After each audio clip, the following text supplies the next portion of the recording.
آتے ہیں۔ سورہ اعراف کی آیت نمبر 57 میں اللہ پاک فرماتا ہے کہ وَاتَّبَعُوا النُّورَ الَّذِي أُنزِلَ مَعَهُ، اس نور کی اتباع کرو، یعنی قرآن، اس قرآن کی اتباع کرو، اور اس قرآن کی اتباع کریں جن لوگوں نے اس قرآن کی اتباع کی، جس قرآن کو اے بہو آپ کے ساتھ نازل کیا گیا ہے۔ اللہ پاک ڈائریکٹ یہ بھی کہہ سکتا تھا وَاتَّبَعُوا القرآن، قرآن کی اتباع۔ دیکھیں گے سورہ اعراف کی کامیاب انسان کے حوالے سے اللہ پاک نے تین چیزیں کہی، فَالَّذِينَ آمَنُوا بِهِ وَعَزَّرُوهُ وَنَصَرُوهُ وَاتَّبَعُوا النُّورَ الَّذِي أَنزَلَ مَعَهُ، جن لوگوں نے اللہ کے رسول پر ایمان لایا، ان کی تعظیم و توقیر کی اور اس نور کی اتباع کی جو نور اس نبی کے ساتھ نازل ہوا ہے، اس نبی کے ساتھ نازل کیا ہے، فَأُولَٰئِکَ هُمُ الْمُفْلِحُونَ، وہ ایمان والے کامیاب ہیں۔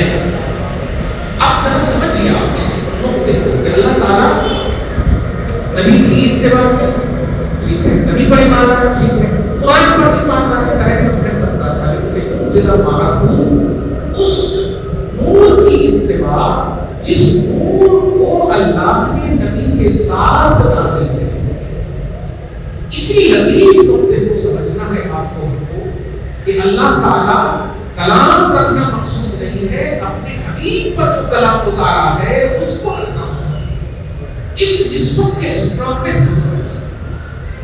اس نسبت کی عظمت کو سمجھیے، اور اسی نسبت کی بنیاد پر اپنے کلام ازلی قدیم بشکل قرآن کو رکھنا چاہتا ہے،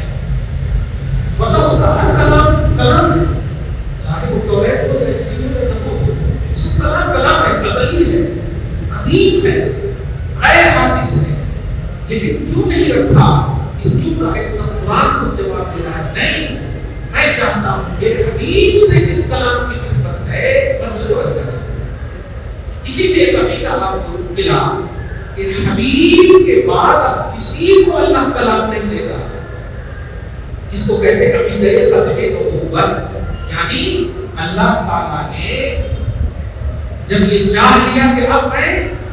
کسی کلام کو نہیں رکھوں گا، صرف اس کو رکھوں گا، اس کا مطلب یہ ہوا جب پاسٹ میں چاہ لیا نہیں رکھوں گا، اب فیوچر میں بھی کسی کلام کو امپاسبل ہے کہ وہ اتارے۔